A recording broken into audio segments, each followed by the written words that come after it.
Dehors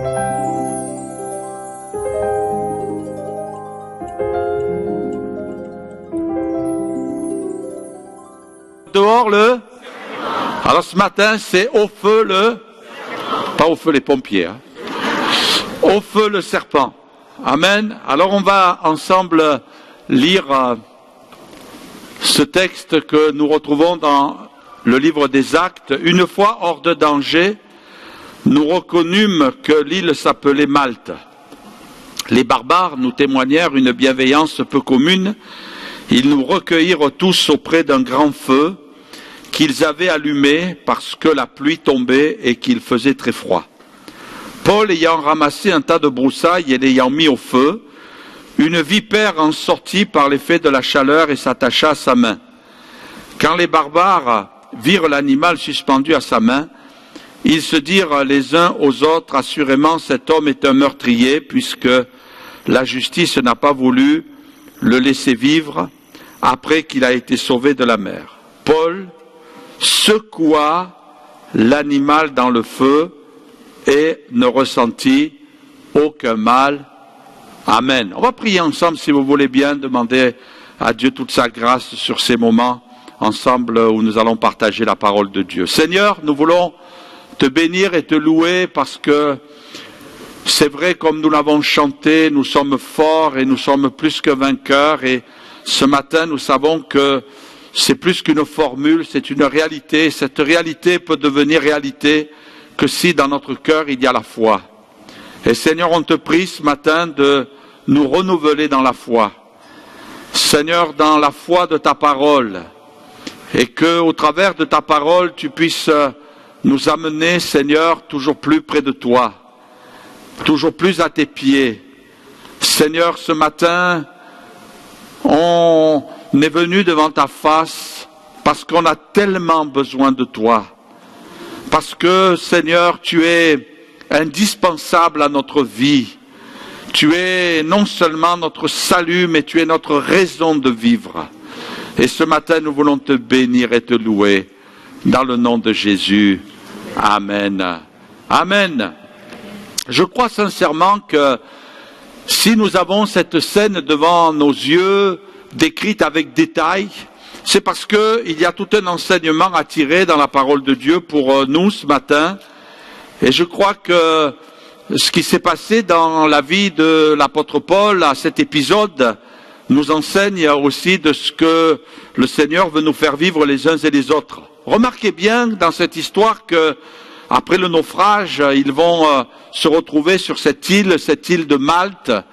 Et puis là, Paul, qui vous connaissez, ne restait jamais sans rien faire. Il participait aux tâches. Il n'avait pas peur d'être manuel, de se retrousser les manches et de pouvoir participer au travail de la communauté. Il faisait très froid.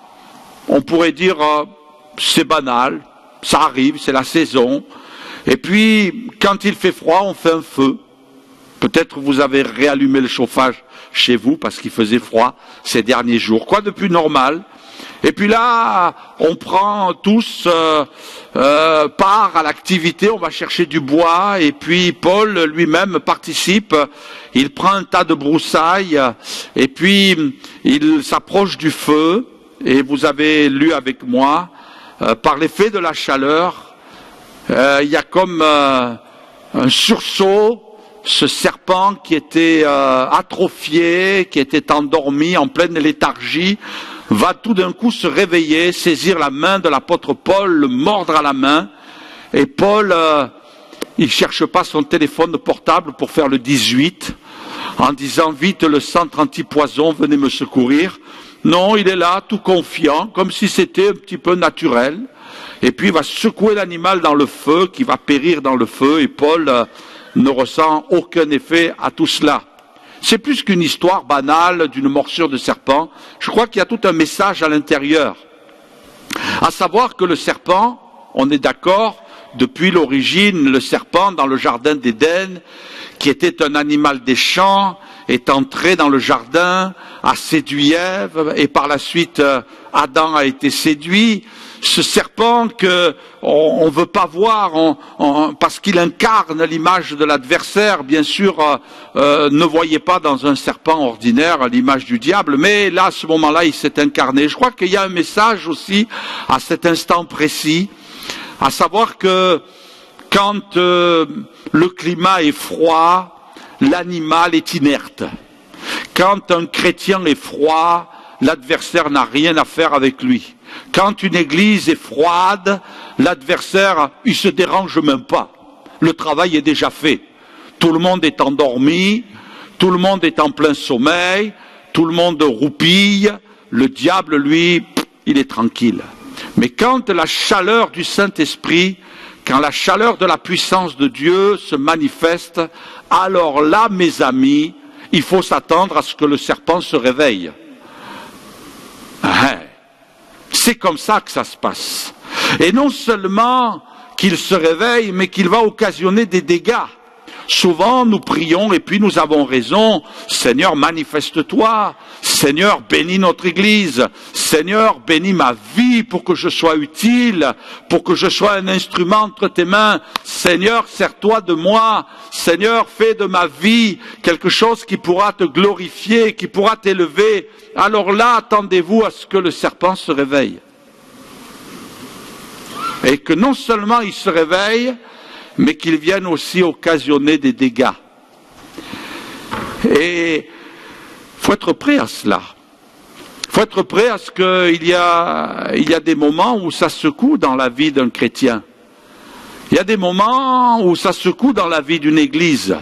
Une église qui veut avancer, c'est une église aussi qui va connaître des moments difficiles. Des moments de combat où les choses vont remonter à la surface et vont essayer d'occasionner des dégâts. Vous avez remarqué aussi quand même que le serpent va le mordre à la main. Et quand vous continuez l'histoire, vous vous apercevez que cette main, elle a été utilisée pour apporter la guérison. Il y avait dans cette île le père d'un personnage important, Publius, et puis qui était malade. Et puis la Bible nous dit que Paul lui a imposé les mains. Et vous savez, c'est souvent l'instrument de bénédiction qui va être atteint.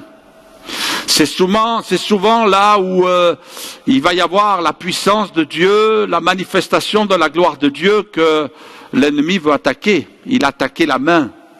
On voit dans la parole de Dieu que dans la Genèse, il est écrit qu'il va y avoir une inimitié entre ta postérité et sa postérité, en parlant de la postérité du serpent et de la postérité de la femme, en l'occurrence Jésus. Jésus a eu les mains, pas mordues, mais clouées. Le diable a eu, si je puis dire, ce déchaînement qui lui a été permis pour conduire Jésus dans la souffrance. Et on voit Jésus de la tête aux pieds, meurtri dans tout son être. Et on peut y voir aussi des symboles. Jésus, avec ses mains bénissantes, avait guéri tellement de malades. Mais ce n'est pas parce que les mains ont été clouées que Jésus ne cesse de bénir, au contraire. Même avec ses mains percées, qui vont rester percées pour l'éternité, il continue de poser sa main, alléluia.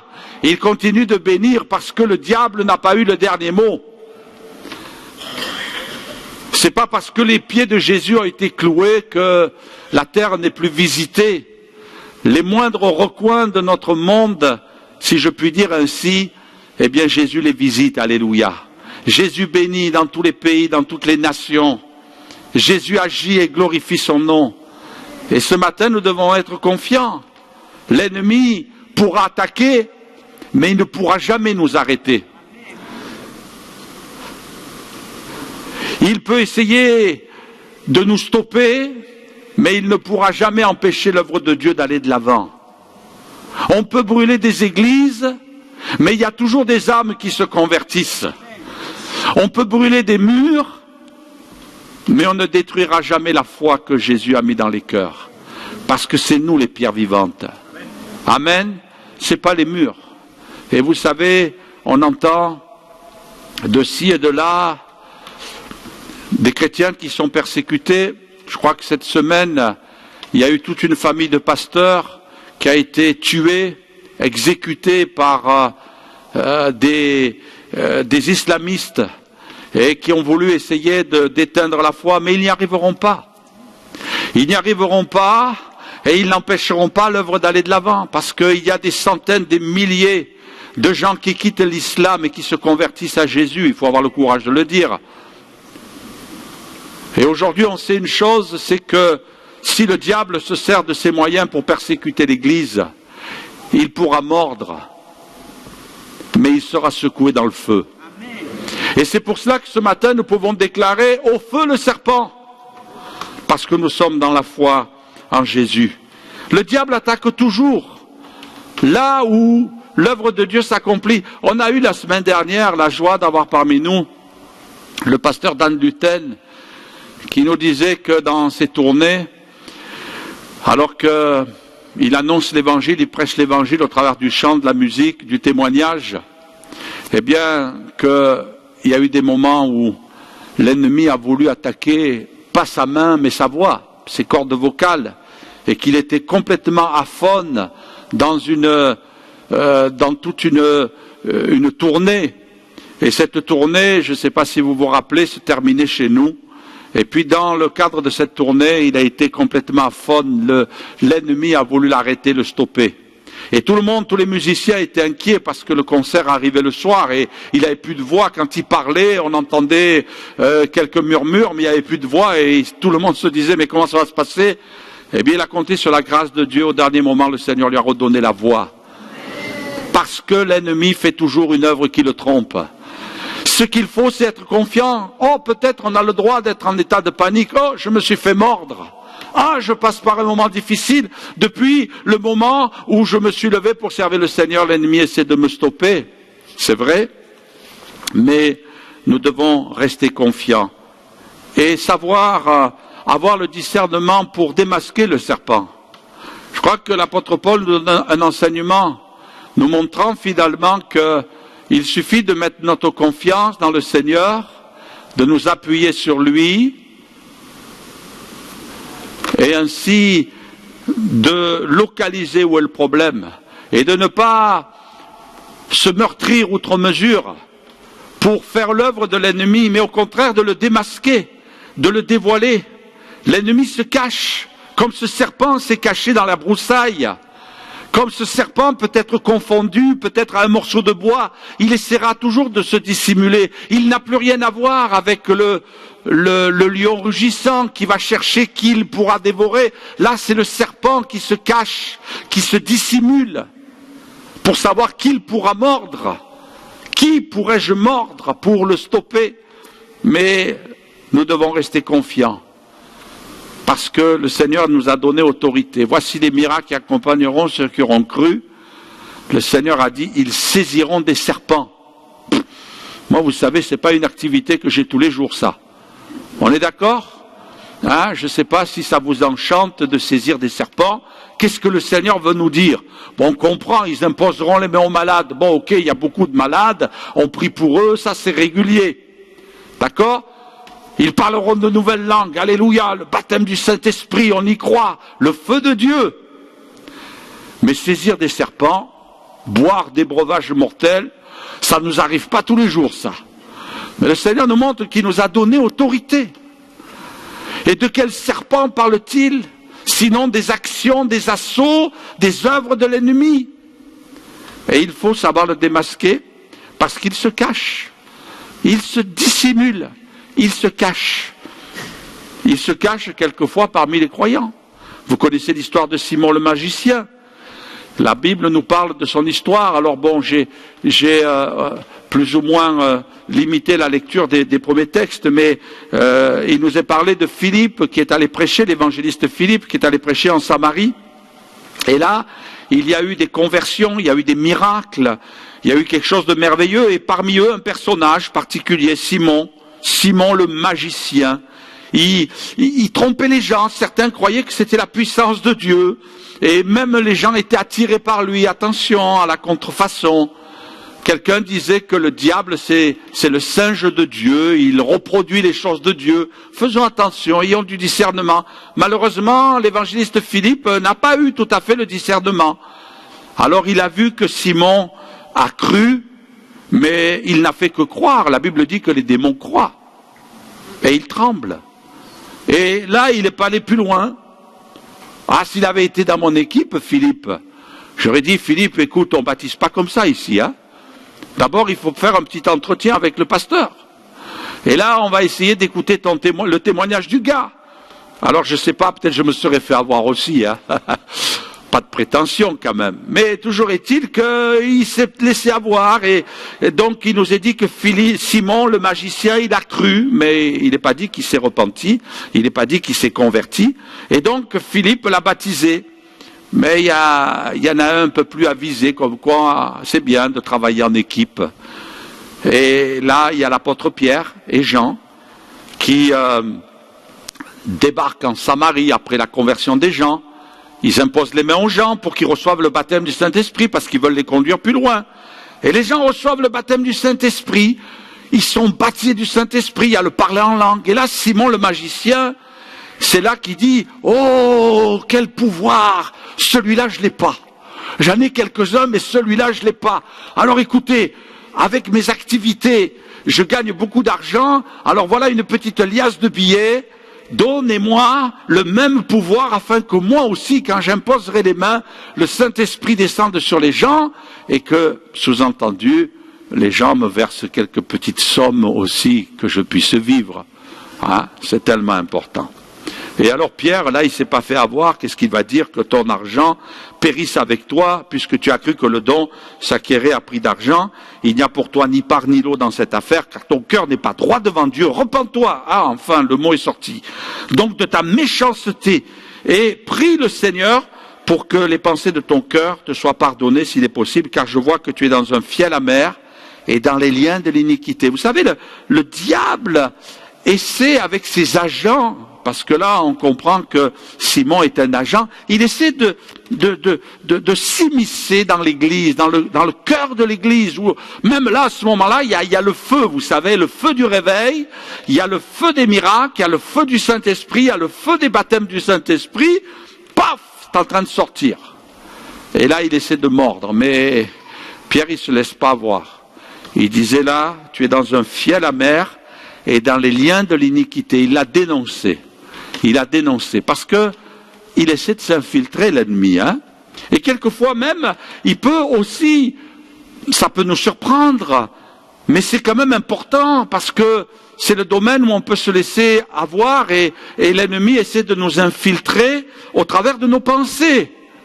Vous connaissez ce passage où Jésus va faire connaître ses souffrances, qu'il doit aller à Jérusalem, qu'il doit souffrir, et qu'il va être mis à mort, mais qu'il va ressusciter. Et Pierre se croit malin, comme ça nous arrive à tous par moments, hein, on ne va pas lui jeter la pierre, mais il va dire, Seigneur, à Dieu ne plaise, cela ne t'arrivera pas. Ouais, mais c'est le plan de Dieu, mon gars. Alors le plan de Dieu, te mets pas au milieu, hein. Ne t'interpose pas. Et là, Jésus va se retourner et il va dire, arrière de moi, Satan. Waouh, c'est quand même fort, on est surpris de ce passage. Mais pourquoi Jésus dit arrière de moi Satan? Est-ce que Pierre va incarner le diable? Non, absolument pas. Mais il s'est fait avoir, il s'est fait piéger. Vous savez, quelquefois on se fait piéger. Ça vous arrive pas?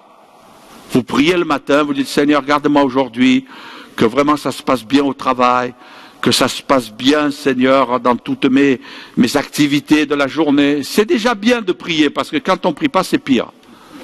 Et que là, on se rend pas compte, eh bien, il y a une peau de banane, là, et waouh, on s'étale dans la journée, on s'est fait avoir, et puis, après, il y a de la colère contre nous. On dit, c'est pas possible, comment t'as fait pour te faire avoir? Ça vous arrive pas, ça? Non, il n'y en a pas beaucoup ce matin. Tout le reste, vous êtes des hypocrites. Ça nous arrive à tous. On s'est fait avoir, on s'est fait piéger, et l'ennemi nous a étalés au sol. Pourquoi? Parce que, voilà, il nous a tentés, et puis, ça a été la chute libre. Heureusement qu'un gars comme Pierre s'est fait avoir. Moi, ça me rassure. Parce que quand même, c'est pas le moindre des personnages et des apôtres dans la parole de Dieu. Mais Jésus dira, mais tu mets en scandale, heureusement que le Seigneur rajoute un petit peu, tes pensées ne sont pas les pensées de Dieu, mais celles des hommes. Parce que les hommes, parce que les êtres humains, on peut se faire avoir. Et là, il faut aussi localiser, parce que l'ennemi veut mordre, l'ennemi veut attaquer, et on n'est pas meilleurs les uns que les autres. On a besoin de la grâce de Dieu tous les jours. On a besoin que le Seigneur nous aide.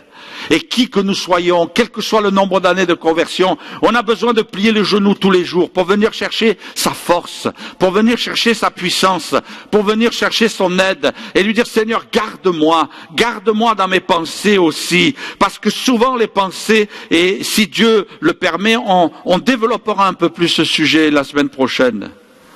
Parce que, Seigneur, je ne veux pas me laisser infiltrer. Je ne veux pas que le serpent vienne mordre là et vienne faire son œuvre afin que je ne puisse pas avancer.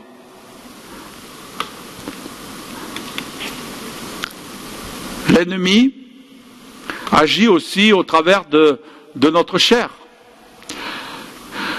Quelqu'un disait la chair, c'est l'usine du diable. Ça fait peur, mais c'est une réalité. Notre chair. Et la chair, c'est pas, excusez l'expression, hein, c'est pas la viande, hein, c'est pas le physique. La chair, c'est cette nature intérieure qui peut se laisser aussi piéger. Et là, on a la définition dans les Galates. Dans les Galates, on a cette parole où il est dit marchez selon l'esprit. Et vous n'accomplirez pas les désirs de la chair, car la chair a des désirs contraires à ceux de l'esprit, et l'esprit en a de contraires à ceux de la chair. Ils sont opposés entre eux, et afin que vous ne fassiez point ce que vous voudriez. Si vous êtes conduit par l'esprit, vous n'êtes point sous la loi. Or, les œuvres de la chair sont manifestes. L'impudicité, l'impureté, tout ce qui est dérive sexuelle, la dissolution, l'idolâtrie, même la magie. La magie est une œuvre de la chair. Les inimitiés, les querelles, les jalousies, les animosités, les disputes, les divisions, les sectes, l'envie, l'ivrognerie, les excès de table et des choses semblables. Je vous dis d'avance, comme je l'ai déjà dit, que ceux qui commettent de telles choses n'hériteront point le royaume de Dieu. Mais le fruit de l'esprit, c'est l'amour, la joie, la paix, la patience, la bonté, la bénignité, la fidélité, la douceur, la tempérance. Oui. Comme je sais que ce matin, il n'y a pas d'hypocrite parmi nous, on a tous des combats avec ces choses-là. On a tous besoin de lutter avec ces choses-là. Peut-être pas avec toutes, mais peut-être avec une certaine partie, parce que l'esprit est bien disposé, nous dit la parole de Dieu, mais la chair, elle est faible. Et on a besoin là aussi de vivre en permanence cette communion, cette relation avec le Seigneur, et de s'appuyer sur lui. Alors, quel est le remède à tout cela? Le remède, c'est de marcher avec le Seigneur et d'entretenir le feu à l'intérieur de notre cœur. Le feu, c'est important. Le feu de Dieu, le feu de la puissance de Dieu dans notre vie. Regardez la prière du peuple d'Israël. Il réclame le feu divin. Il avait compris ce peuple dans la prière. Et elle va se manifester par la prière du prophète Ésaïe. Vous savez, le prophète Ésaïe, c'est un prophète riche. C'est lui qui est le plus cité dans le Nouveau Testament. De tous les prophètes, c'est lui qui est cité le plus. C'est lui qui a aussi, de tous les prophètes, le vocabulaire le plus riche. Plus que David, qui était un poète, au travers des psaumes. Et Ésaïe va prier. Le peuple est en difficulté. Il y a toutes sortes d'adversaires, il y a toutes sortes de menaces sur ce peuple qui va être porté à la dispersion, à la persécution. Et là, le peuple va, par la prière d'Ésaïe, formuler ce désir. Oh, si tu déchirais les cieux, et si tu descendais, les montagnes s'ébranleraient devant toi, comme s'allume un feu de bois sec. Comme s'évapore l'eau qui bouillonne, tes ennemis connaîtraient ton nom, et les nations trembleraient devant toi lorsque tu fis des prodiges que nous n'attendions pas. Tu descendis, et les montagnes s'ébranlèrent devant toi. Jamais on n'a appris ni entendu dire, et jamais l'œil n'a vu que notre Dieu, que toi, fasse de telles choses pour ceux qui se confient en lui. Oh, si tu descendais des cieux. La prière du prophète, c'est « Seigneur, viens, on a besoin de toi. On a besoin que cette présence là-haut dans le ciel vienne dans notre cœur encore plus. C'est vrai, tu as donné Jésus. Jésus est venu établir sa demeure dans notre cœur, mais Seigneur, on en veut encore plus. On a tellement besoin que tu viennes mettre ce feu en nous, parce que ce feu va apporter une protection. Ce feu va mettre en fuite l'ennemi. Oh, si tu descendais, comme s'allume un feu de bois sec. Seigneur, viens allumer un feu nouveau. Je crois que ce dont nous avons le plus besoin, c'est d'être renouvelés en permanence avec Dieu. Amen. On a besoin d'être renouvelés dans sa présence. Il y a combien de temps que tu as pas formulé cette prière en disant, Seigneur, viens me renouveler. Viens renouveler mon amour pour toi. Ce matin, on a célébré des magnifiques chants qui nous ont ramenés à des réalités aussi. Seigneur, amène-moi dans ta présence. Seigneur, je veux me tenir devant toi à genoux. Et Seigneur, je vais juste être là à genoux. Je ne vais rien dire. Je suis dans ta présence. Et je veux que tu me visites. Je veux que tu me sondes. Je veux que tu viennes parler à mon cœur. Je veux que tu viennes me corriger. Que tu viennes, Seigneur, me donner quelque chose de nouveau que je n'ai pas encore reçu de toi. Oh, j'ai tellement besoin de ce feu. Et c'est là que, quand il y a le feu à l'intérieur, ça fait la différence. Je ne suis pas un chrétien de nom. Je ne veux pas être un chrétien de nom. Je refuse d'être un chrétien de nom. Je veux avoir la vie à l'intérieur. Amen. Mais pas à n'importe quel prix. Pas à n'importe quel prix. Parce que quelquefois, il y a des gens qui ont faim, qui ont soif du Seigneur, mais qui sont passages. Et aujourd'hui, plus que jamais, on a besoin de faire attention. Plus que jamais, on a besoin de veiller, afin de nous adresser au bon endroit. Vous savez, le problème de l'être humain, c'est qu'il veut toujours des raccourcis, veut toujours que ça aille vite. Alors il y a des gens, ils courent partout, et puis vous inquiétez pas, le diable, il a ses agents un petit peu partout. Il a des serviteurs un petit peu partout. Et la particularité de cette histoire que nous avons lue, c'est que Paul pensait que c'était un morceau de bois, mais ce n'était pas un morceau de bois. C'était un serpent. Et quelquefois, on pense que c'est Dieu, mais ce n'est pas Dieu. C'est le serpent. On pense que c'est un bon combustible qui va mettre le feu et qu'il va y avoir un bon feu, un feu qui va réchauffer, un feu qui va dynamiser, un feu qui va mettre la puissance. Mais ce n'est pas le feu. C'est un serpent. Ce n'est pas un morceau de bois. C'est un serpent. Attention aux mauvais morceaux de bois. Attention aux faux morceaux de bois. Attention aux faux prophètes. Aujourd'hui, c'est la mode. Il faut sortir des prophètes partout. Ah ouais. Moi, je reçois des mails. Invitez-moi, je suis prophète. Alors, on reçoit des mails comme ça. Voilà, j'ai un message à apporter, un message prophétique. Il y a plein de prophètes, je ne sais pas comment ça se fait. D'un coup, ça pullule, ça sort. Ah, je crois au ministère de prophète, il n'y a pas de souci avec ça. Mais enfin, je trouve un petit peu bizarre qu'aujourd'hui, ça sort de tous les côtés. Il y a peut-être un peu de quoi s'inquiéter et faire attention, parce que Dieu n'aime pas le feu étranger. Dieu, il veut son feu à lui. Et on voit dans la parole de Dieu que les fils d'Aaron, Nadab et Abihu, alors on ne comprend pas trop la scène.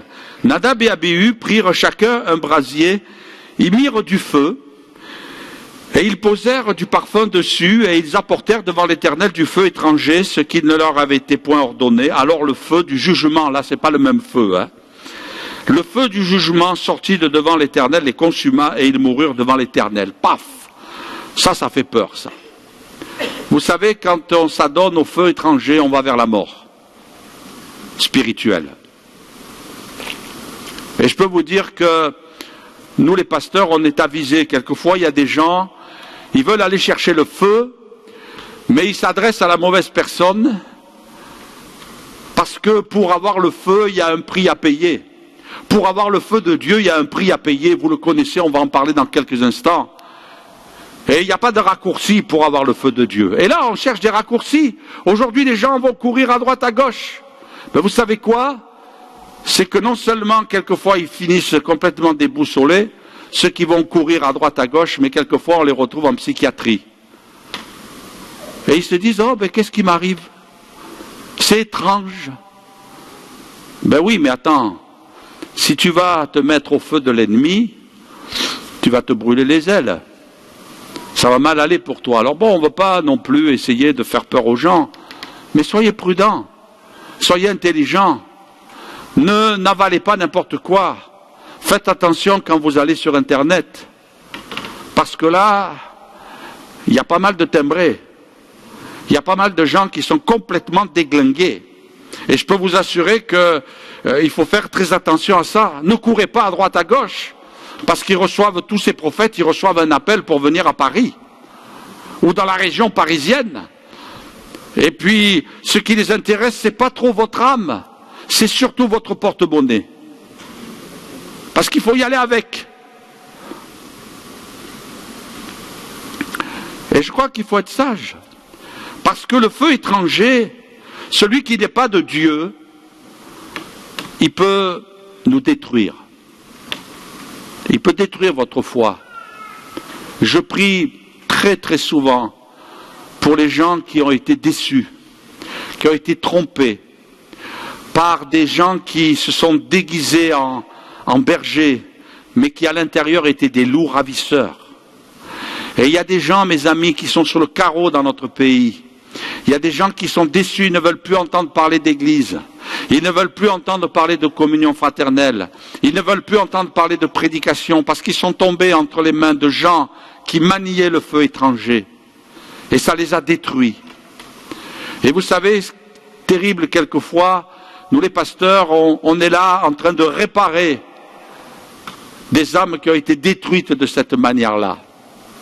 Alors quand on lit le contexte, on dit mais qu'est-ce qui leur a pris?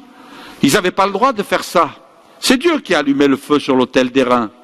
Et c'était ce feu-là qui devait être entretenu. Dieu allume le feu. C'est pas un feu que tu vas créer en toi. C'est pas toi qui vas dire tiens, allez hop, on va allumer le feu. Non, c'est le Saint-Esprit qui allume le feu. C'est Dieu le feu, il vient d'en haut. Amen. Le feu vient d'en haut. Et toi, le Seigneur, il te dit, il faut l'entretenir ce feu. Mets du combustible. Mets ce qu'il faut. On va le voir dans quelques instants. Et puis entretiens-le, mais attention, on ne va pas chercher à droite, à gauche. Contente-toi de ce que tu as. Essaie de le développer. Même peut-être si ce n'est pas un grand feu, c'est le feu que Dieu a voulu qu'il y ait dans ta vie. Et ce feu que Dieu a voulu qu'il y ait dans ta vie est suffisant. Et puis si Dieu veut t'entraîner plus loin, eh bien le feu va grossir. Il va grandir. Mais il ne va pas n'importe où. Certains commentateurs nous disent que Nadab et Abihu, et on le voit dans la suite parce que tout de suite après, Moïse, de la part de Dieu, va donner des recommandations à Aaron sur le comportement des sacrificateurs. Mais certains disent, on suppose même qu'ils étaient ivres quand ils ont fait ça. Parce qu'ensuite Dieu va dire à Moïse de répéter à Aaron en disant, tu ne consommeras pas d'alcool quand tu viendras devant ma face. Certains pensent qu'ils étaient ivres et qu'ils ont voulu faire les malins. Quelque part, vous savez, c'est pas bon ce qui est en train de se passer dans leur cœur et qu'ils ont vite fait, semble-t-il aussi, pour revêtir les vêtements sacerdotaux. Et là, ils ont pris le feu étranger en disant on va amener quelque chose de nouveau. Bon, Dieu n'a rien contre les nouveautés, mais si les nouveautés sont pas inspirées de Dieu, c'est pas bon. Et là, ils sont arrivés avec leur petit brasier et ils ont dit oh, c'est notre feu à nous. Non. On ne se moque pas de Dieu. Il ne faut pas oublier qu'on sert Dieu. Et ça doit semer dans notre cœur de la crainte. Je ne fais pas les choses n'importe comment. Je ne me comporte pas n'importe comment dans l'église. Je ne pratique pas ma foi n'importe comment. Je ne fais pas ça par-dessus la jambe. Je ne sers pas Dieu n'importe comment. On ne s'amuse pas avec les choses de Dieu. Parce que ça finira par nous retomber dessus. Il faut du sérieux, il faut la crainte de l'Éternel, pas la peur, mais la crainte, le respect. Respecter les choses de Dieu. On ne se moque pas de Dieu. Et Dieu n'apprécie pas, mais par contre, combien Dieu se réjouit quand on fait des choses avec sérieux, qu'on aime Dieu, qu'on aime l'œuvre de Dieu, qu'on aime servir Dieu. Parce que sinon, c'est la mort. Attention au feu étranger. Le feu étranger peut nous amener à la mort. Et malheureusement, quelquefois, ça s'est produit. Et nous devons veiller, nous tenir à genoux et chercher la face de Dieu, dire Seigneur aide-nous, et peut-être même aussi être dans l'humiliation et de dire Seigneur pardonne-moi. Pardonne-moi parce qu'il y a des fois, Seigneur, j'ai fait les choses par habitude. Et vous savez, je ne suis pas là pour jeter la pierre à qui que ce soit, mais m'arrive de dire Seigneur, je ne sois pas un prédicateur là qui cherche à se faire plaisir, qui cherche à être vu, mais Seigneur, pardonne-moi. Et je peux vous assurer qu'il y a des fois, eh bien, pour nous, les prédicateurs, c'est difficile, c'est pas toujours là de paraître devant vous, mais des fois, il y a un gros fardeau sur notre cœur et on aimerait quelquefois qu'on soit remplacé pour l'événement. Tellement c'est dur, mais on veut servir Dieu fidèlement. Et je crois que Dieu veut trouver notre cœur devant lui. Seigneur, je te demande pardon si j'ai fait les choses par moi-même, si j'ai fait les choses pour moi-même, si j'ai fait les choses pour me faire plaisir. Seigneur, pardonne-moi. Parce que je ne peux pas te servir comme cela. Je peux pas chercher mon intérêt dans tout ça, mais je veux le faire avec crainte. C'est toi que je sers. Il y a une église, je ne sais pas, il y a longtemps, t'allais prêcher, et vous savez, au milieu de la salle, il y a une poutre qui traverse là, et les gens qui sont dans l'auditoire, ils ne voient pas à l'intérieur de la poutre, il n'y a que le pasteur qui voit. Et vous savez ce qui est écrit sur cette poutre? Attention frère, Dieu t'écoute. Et c'est destiné au pasteur. Attention frère, Dieu t'écoute. Oui. Et comme disait quelqu'un un jour, quand Dieu nous écoute prêcher, dans son ciel, il se dit « Ah bon, j'ai dit ça ?» Je ne savais pas. Ben oui, on a besoin de se tenir devant la face de Dieu. Et toi qui sers le Seigneur, tu es béni. Toi qui as une tâche dans l'église, toi qui as une activité, toi qui as un service, tu es béni par Dieu. Mais un conseil, fais attention à la manière dont tu sers Dieu. C'est pas ton patron, c'est ton Dieu.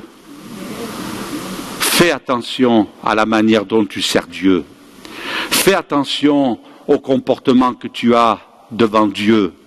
Fais attention aux paroles que tu dis sur les uns, sur les autres. Fais attention, parce que Dieu n'aime pas le feu étranger. Le feu étranger, c'est le feu qui est inspiré par l'ennemi. Et tu as besoin de la grâce de Dieu. Tu as besoin de la grâce de Dieu. Et le Seigneur veut te bénir, veut t'aider. Peut-être tu remarques des choses qui ne vont pas. Je pense à cette histoire, dont je ne voudrais pas vous donner des détails, mais une histoire quand même de quelqu'un qui sert Dieu et qui, au même moment, sur le même événement, il pratique toujours le même geste. On s'aperçoit que c'est mécanique. Mais avec le temps, bon, ça ne concerne pas l'église d'ici, vous soyez rassurés, mais c'est une histoire du passé. Mais je veux débarrasser mon cœur de toute rancœur. Je veux débarrasser mon cœur de choses qui viendraient l'encombrer, de dire mais c'est pas mon affaire, c'est l'affaire de Dieu. Que la personne se débrouille avec Dieu, si elle est devenue mécanique, si elle est devenue artificielle dans ce qu'elle fait, c'est son problème avec Dieu. Je ne vais pas m'encombrer avec ça. Parce que ce sont des choses qui m'encombrent, parce que ce sont des choses qui me freinent. Ah, je ne veux pas tomber dans le jugement, je ne veux pas tomber dans la critique, même si peut-être c'est justifié. Même si peut-être c'est justifié, j'ai peut-être pas tort par rapport à la vision que j'ai de la situation, en disant non, mais là, c'est pas un vrai service, là, c'est devenu mécanique, c'est devenu artificiel. Et là, peut-être ça mériterait qu'on dénonce ça, mais Seigneur, c'est ton affaire à toi. Moi, je ne vais pas encombrer mon cœur avec tout ça. Il y a peut-être des choses que vous remarquez. La Bible dit, on en a parlé la semaine dernière, si ton frère a péché, tu as remarqué peut-être le péché. Qu'est-ce qu'elle dit la Bible? Va le voir. Va lui dire. Va parler avec lui. Au lieu de diffuser comme ça n'importe comment, et aussi l'attitude qui glorifie le Seigneur. Et puis, je voudrais terminer, parce que je voudrais qu'on ait un petit temps ensemble ce matin. Le feu de Dieu. Le feu de Dieu, c'est pas un feu qui s'use. Vous savez, je ne sais pas vous comment vous voyez les choses, mais c'est agréable de regarder un feu. Je ne sais pas pourquoi, je me suis toujours posé la question. Nous nous chauffons à la cheminée, on rentre des bûches de bois, je les mets, des fois je me mets devant le feu, je regarde. Et puis j'ai mon voisin, il me racontait l'autre jour, il me disait, mon père qui est âgé, qui a plus de 80 ans, il dit sa distraction, c'est de mettre des bûches dans le feu et de rester devant le feu et de regarder le feu. Et il passe des heures et des heures à regarder le feu comme cela. C'est quelque chose qui lui plaît, qui est une animation pour lui. Je crois que nous devons être attentifs au feu qui brûle à l'intérieur. Que ce soit un feu qui génère une passion pour Dieu. Le feu est un moyen d'énergie, non seulement qui nous chauffe, qui vient nous chauffer quand il fait froid, qu'on éprouve un bien-être intérieur, là, d'être près du feu quand dehors il fait froid, quand il pleut par exemple. Je crois que la présence de Dieu, elle provoque un bien-être extraordinaire dans notre vie. Et on a besoin de ce feu.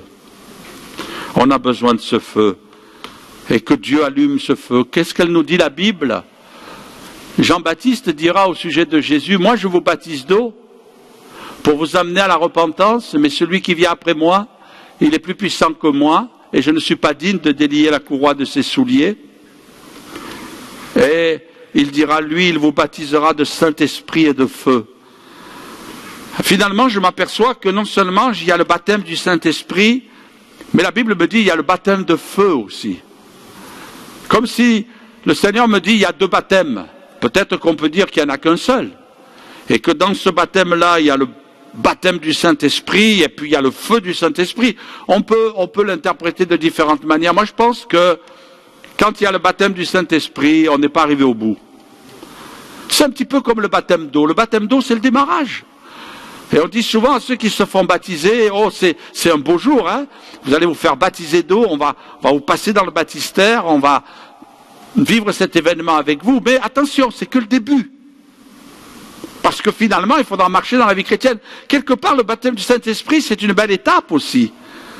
Et on le voit, le jour de la Pentecôte, la Bible dit, dans le acte 2, le jour de la Pentecôte, ils étaient tous assemblés dans le même lieu, et tout à coup, il vint du ciel un bruit comme celui d'un vent impétueux, il remplit toute la maison où ils étaient assis, des langues semblables à des langues de feu. Le feu de Dieu leur apparurent séparés les unes des autres, et se posèrent sur chacun d'eux, et ils furent tous remplis du Saint-Esprit, et se mirent à parler en d'autres langues, selon que l'Esprit leur donnait de s'exprimer. Le feu est descendu. Quand Dieu allume un feu, on s'aperçoit dans le livre des Actes que c'est un feu qui ne s'éteint pas. Mais au contraire, un feu qui embrase. Qui embrase. Ils ont amené le réveil partout, sur tout le bassin méditerranéen. Ils ont embrasé tout ce bassin méditerranéen, à tel point que de partout, jusque dans la maison de César, l'évangile a retenti. Les âmes se sont converties. Il y a une action de Dieu. Seigneur, on en a besoin. Moi, je crois que quand l'ennemi essaie de sortir et d'attaquer, c'est parce que il y a des feux divins qui s'allument un peu partout. Et si, en ce moment, on entend parler de persécution comme on n'en a jamais entendu parler, c'est parce que le feu est en train de venir. Que Dieu veut embraser de nouveau son Église. Que Dieu veut embraser de nouveau son peuple. Amen. On sait aujourd'hui qu'il n'y a jamais eu autant de convertis dans le monde, dans toute l'histoire de l'Église. Et Dieu veut embraser encore, Alors bien sûr, on n'est pas là en train de se dire, oh ben, vous savez, il y a des persécutions, on entend que de droite et de gauche, au Sri Lanka, au Nigeria, à différents pays d'Afrique, il y a des moments de persécution. Dans les pays où l'islam est en train de régner, il y a des persécutions. Alors bien sûr, on n'est pas là en train de dire, oh, ça m'affecte pas. Ça nous affecte, ça nous attriste, ça nous peine. Peut-être même ça peut nous effrayer. Mais au fond de nous, il y a une voix qui nous dit, ne crains pas, sois confiant, appuie-toi sur le Seigneur, parce que l'ennemi fait toujours une œuvre qui le trompe. Alléluia. Parce que Dieu envoie le feu. Il y a le feu de sa parole aussi. David, dans le psaume 18, dira, dans ma détresse, j'ai invoqué l'Éternel. Et j'ai crié à mon Dieu. De son palais, il a entendu ma voix. Et mon cri est parvenu devant lui, à ses oreilles. La terre fut ébranlée et trembla. Les fondements des montagnes frémirent. Et ils furent ébranlés parce qu'il était irrité. Il s'est levé dans la fumée de ses narines, dans ses narines. Et un feu dévorant sortait de sa bouche. Et puis dans Jérémie, Dieu va dire, c'est pourquoi ainsi parle l'Éternel, le Dieu des armées, parce que vous avez dit cela, je veux que ma parole dans ta bouche soit du feu. Et ce peuple du bois, et que ce feu les consume. Il y a le feu, c'est vrai, du jugement, mais il y a le feu aussi de la parole de Dieu qui vient allumer un feu de passion dans les cœurs et dans les vies. Dieu nous a donné sa parole est aussi un feu qui vient bénir, qui vient consumer le mal qui est dans notre vie. Si tu veux lutter contre les pulsions, si tu veux lutter contre la tentation, si tu veux lutter contre l'adversité, mets de la parole dans ta vie. Ça va consumer le mal qui voudrait prendre place en toi. Ça va t'aider à séparer ce qui est vil de ce qui est précieux. Ça va t'aider à faire le tri dans ta vie. Et peut-être même ça va se faire tout seul. Parce que tu as développé cette passion. Depuis quand la parole de Dieu n'est pas l'objet de ta méditation? Oui, je crois que on doit revenir aussi à la parole. C'est tellement important. Et Dieu, dans son amour, veut aussi scruter notre vie. L'apôtre Jean va avoir la révélation de Jésus dans l'Apocalypse. Et la vision qu'il a, il dira, sa tête et ses cheveux étaient blancs, comme la laine blanche, comme la neige, et ses yeux étaient comme une flamme de feu. Alléluia, les yeux de Jésus décrits dans l'Apocalypse. L'image prophétique que l'apôtre Jean a eue, c'est qu'il a vu les yeux de Jésus. Les yeux de Jésus étaient comme une flamme de feu. C'est-à-dire, les yeux de Jésus sont capables de scruter ton cœur, de pénétrer à l'intérieur de toi et de pointer du doigt les choses qui ne vont pas dans ta vie. Seigneur, viens me montrer dans ma vie ce qui ne va pas. Ouh, ça fait peur, ça, hein? Ça fait peur, hein? Souvent, les conjoints, Seigneur, ouvre les yeux de ma femme. Elle a besoin de voir ce qui ne va pas dans sa vie. Mais Seigneur, c'est ma vie à moi. C'est mon cœur à moi. Et ça mérite aussi de dire, Seigneur, montre-moi, viens scruter dans ma vie, viens porter tes regards sur ma vie, viens pénétrer mon cœur, viens sonder mon être, Seigneur, et vois ce qui ne te plaît pas à l'intérieur. Et comme tes yeux ne sont pas seulement des yeux qui éclairent, mais c'est des yeux qui sont capables de consumer, alors viens en même temps consumer ce qui ne va pas dans ma vie. Amen. Il y a des branches mortes qu'il faut peut-être couper, brûler. Alors Seigneur, je veux que tu le fasses aussi dans ma vie. Je vais inviter les musiciens à venir me rejoindre, s'il vous plaît. Donne-moi aussi une nouvelle révélation. Moïse, après 40 ans d'errance dans le désert, Dieu va se révéler à lui parce qu'il était prêt. Et il est dit dans le livre de l'Exode, l'ange de l'Éternel lui apparut dans une flamme de feu au milieu d'un buisson. Moïse regarda et voici le buisson était tout en feu. Et le buisson ne se consumait point. Certains ont vu dans ce buisson Dieu lui-même. Dieu lui-même qui est un feu qui brûle en permanence. On pourrait aussi y voir là où Dieu veut mettre le feu dans un buisson d'épines, c'est-à-dire dans notre vie, dans son peuple. Seigneur, oui, nous ressemblons à des buissons d'épines. C'est vrai qu'un buisson d'épines, il ne sert à rien. Ça ne sert à rien, un buisson d'épines. Ça ne produit rien, un buisson d'épines. Surtout que ce buisson d'épines, c'est des buissons qui sont comme des ballots qui se promènent, poussés par le vent, secs. Il n'y a rien de bon. Mais Dieu veut y mettre le feu à l'intérieur. Dieu veut mettre le feu dans ton cœur. Dieu veut mettre le feu dans ta vie. Dieu veut manifester sa puissance en toi. Dieu veut se révéler. Seigneur, j'ai besoin d'un contact nouveau avec toi. Seigneur, j'ai besoin d'une révélation nouvelle avec toi.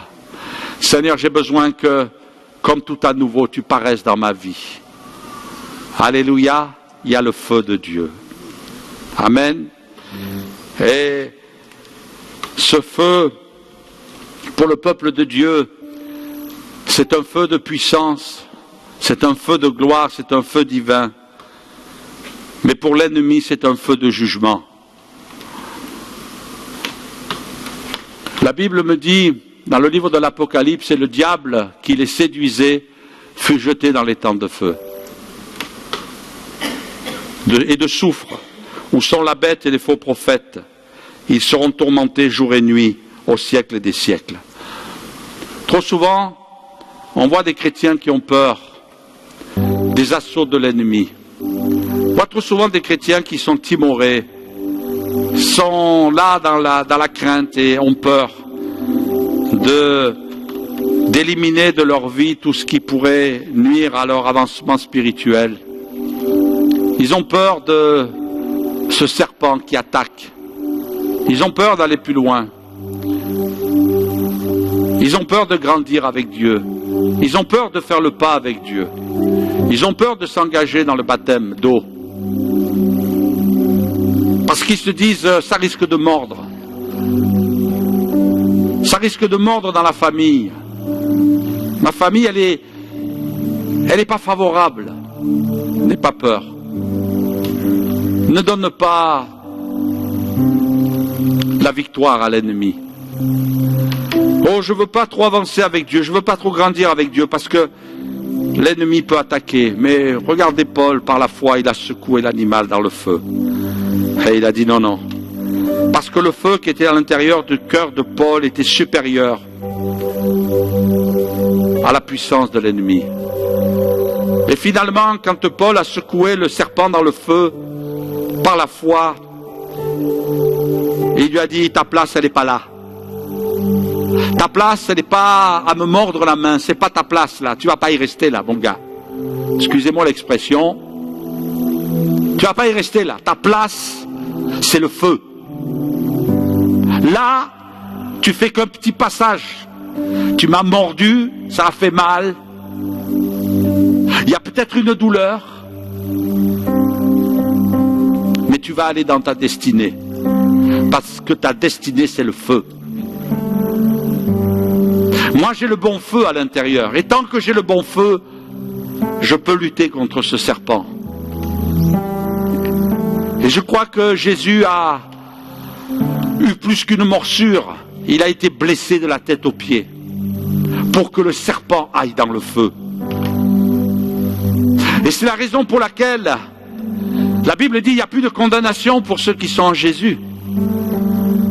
L'ennemi, il peut mordre, mais il n'a plus de pouvoir, il a perdu son pouvoir. Il peut mordre, mais son venin n'a plus d'effet. Pourquoi? Parce que Jésus, sur la croix, il a dépouillé les dominations. Littéralement, il les a désarmés, comme si le serpent avait perdu son venin. Il est toujours là. Il mord, mais son venin n'a pas d'effet dans ma vie. Alors je ne vais pas trembler. Mais Paul, d'une manière prophétique, il secoue l'animal dans le feu pour lui dire, c'est là ta place. Tu perds rien pour attendre, ça arrive, t'inquiète pas. Et l'ennemi, plus il sent le feu du jugement s'approcher de lui, et plus il va essayer de se déchaîner. Mais ce matin, le Seigneur te dit, je t'ai donné autorité. Parce que j'ai envoyé dans ta vie un feu, le feu du Saint-Esprit. J'ai envoyé dans ta vie la puissance d'en haut.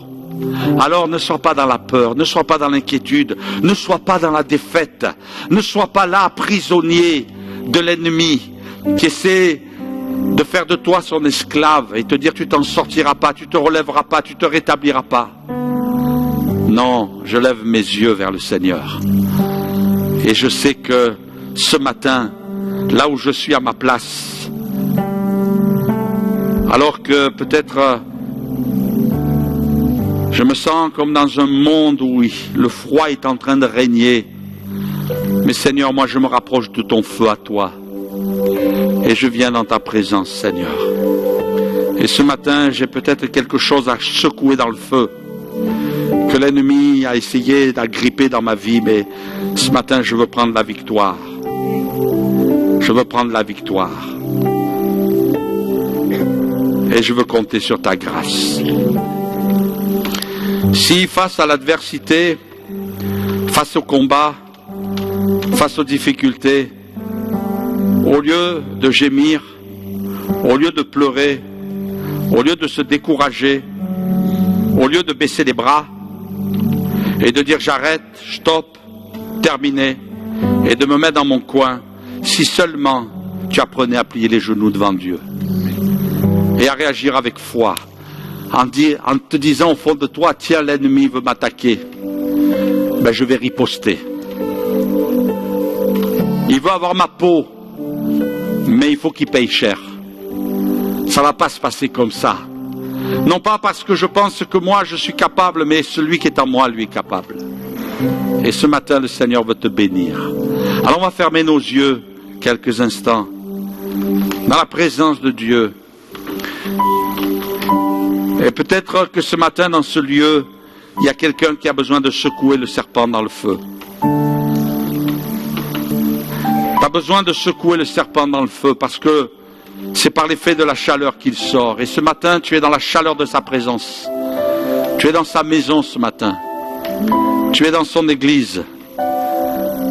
Ce matin, tu es venu pour célébrer la gloire de Dieu. Mais ce matin, tu vas aussi prendre une victoire.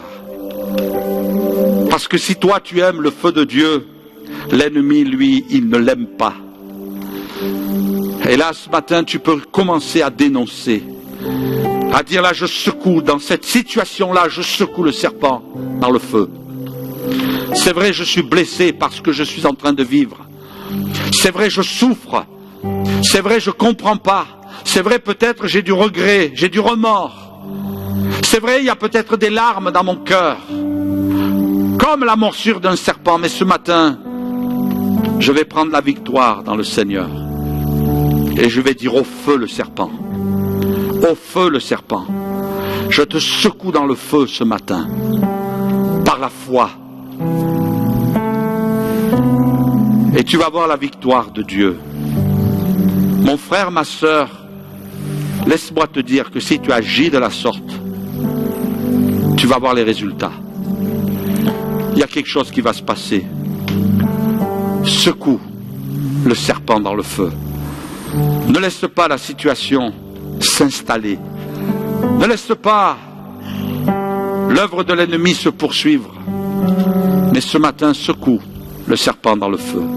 Et si c'est ton cas, simplement lève-toi à ta place. On va prier ensemble. Tu vas